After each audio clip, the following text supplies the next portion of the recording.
एक समय की बात है। एक पिंजरे में कुछ बंदरों को डाल दिया जाता है और उस पिंजरे में एक सीढ़ी रख दी जाती है और उस सीढ़ी के ऊपर कुछ केले रख दिए जाते हैं।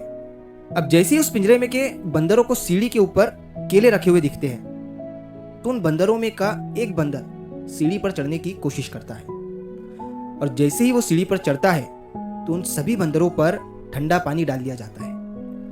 अब फिर से उन्हीं बंदरों में का कोई दूसरा बंदर जैसे ही उस सीढ़ी पर चढ़ने की कोशिश करता है फिर से उन सभी बंदरों पर ठंडा पानी डाल दिया जाता है।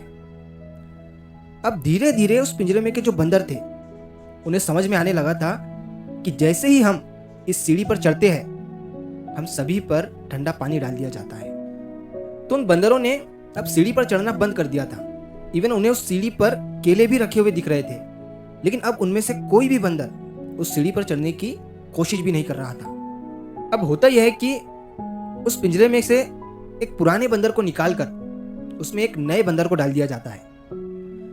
अब वो नया बंदर जैसे ही पिंजरे में आता है तो उसे सीढ़ी दिखती है और सीढ़ी पर रखे हुए केले दिखते हैं। तो नया बंदर जैसे ही सीढ़ी की तरफ सीढ़ी पर चढ़ने की कोशिश करता है तो दूसरे जो बंदर थे वो उसे पकड़कर मारने लगते हैं, क्योंकि उन बंदरों को पता था कि ये जैसे ही सीढ़ी पर चढ़ने की कोशिश करेगा हम सब पर ठंडा पानी डाल दिया जाएगा। लेकिन उस नए बंदर को ये नहीं पता था और उसे ये भी नहीं पता था कि मेरी पिटाई किस वजह से हुई है। तो वो बंदर फिर से उस सीढ़ी पर चढ़ने की कोशिश करता है और जैसे ही सीढ़ी के पास पहुंचता है तो बाकी के बंदर फिर से उसे पीटने लगते हैं। अब क्या होता है कि अब वो नया बंदर भी सीढ़ी पर चढ़ना बंद कर देता है